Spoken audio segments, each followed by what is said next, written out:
আপনারা জানেন দীর্ঘ 16টি বছর এদেশের মানুষ আওয়ামী নির্যাতনে নিষ্পেষণে নিষ্পেষিত ছিল, মানুষের মানবিক অধিকার ভুলুণ্ঠিত করেছিল।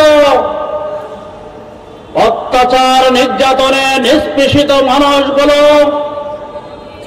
যখন হৃদয়ের হাহাকার এবং আল্লাহ আকুতি রব্বুল আলামিনের কাছে পৌঁছেছিল, রব্বুল আলামিনের ওয়াদা অনুযায়ী, নির্দেশনা অনুযায়ী রব্বুল আলামিন আমাদেরকে একটি সুন্দর পরিবেশ দান করেছেন।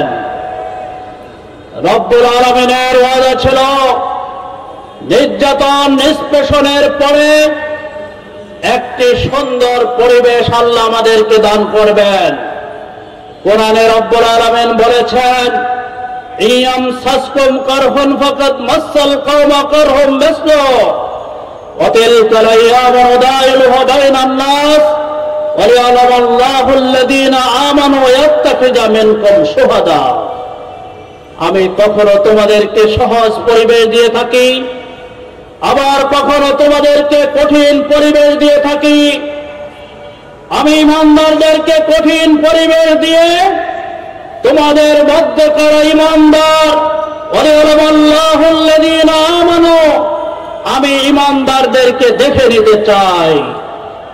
সংগ্রামে উপস্থিতি শুধু তাই নয়, এই কঠিন পরিবেশ দিয়ে রব্বুল আলামিনের পছন্দ ছিল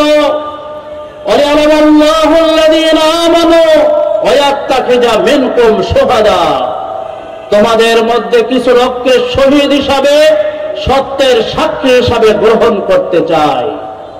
আমাদের আমির জামাত সহ অসংখ্য নেতা কর্মীকে আওয়ামী লীগের দুঃশাসনের আমলে শাহাদাত বরণ করতে হয়েছিল। এই শাহাদাতের মধ্য দিয়ে আপনাদেরকে ইমানদার হিসাবে বাছাই করার মধ্য দিয়ে রব্বুল আলামিন আপনাদেরকে আমাদেরকে একটি মেসেজ দিয়েছেন। রব্বুল আলামিনের মেসেজ হচ্ছে, ওয়ালা তাহিনু ওয়ালা তাহজান ওয়া আনতুমুল আউলাউনা ইন কুনতুম মুমিনিন। তোমরা হতাশ হও না, তোমরা নিরাশ হও না, তোমরাই বিজয়ী হবে যদি তোমরা মুমিন হয়ে থাকো।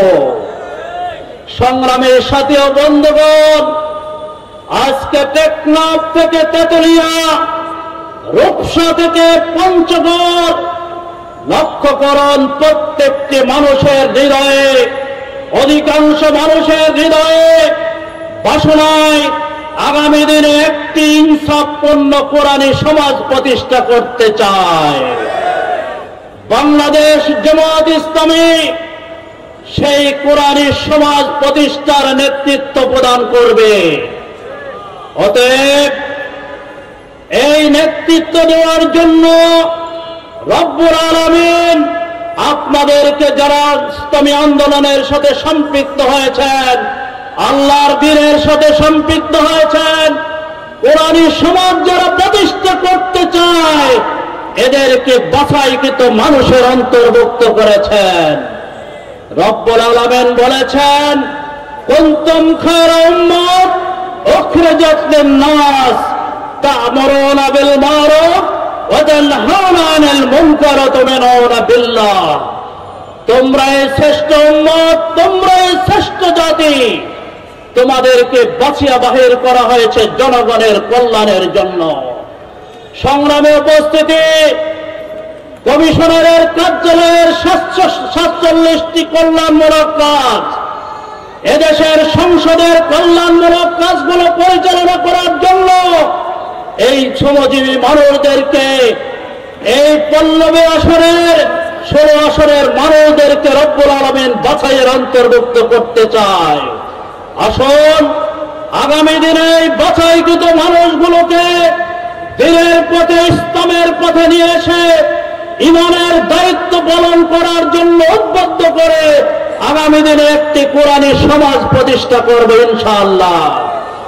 এই কোরআনী সমাজ প্রতিষ্ঠার পিছনে যারা অন্তরায় হয়ে কাজ করবে, যারা অপবাদ রচনা করবে, যারা কুৎসা রচনা করবে, তাদেরকে সতর্কভাবে বলতে চাই, নিজের মুসলমানিয়তটুকু বজায় রাখতে হবে। কারণ কোরআন আপনাকে স্পষ্টভাবে বলে দিয়েছেন, ওয়াল্লাযীনা কাফারু ইউকাতিলুনা ফী সাবিলিত তাগুত, যারা নিজেদের মন গড়া মত এবং পথ অনুযায়ী, নিজেদের মন গড়া সংবিধান অনুযায়ী, নিজেদের মন গড়া আদর্শ অনুযায়ী এই সমাজ প্রতিষ্ঠা করতে চায়, এই রাষ্ট্র প্রতিষ্ঠা করতে চায়।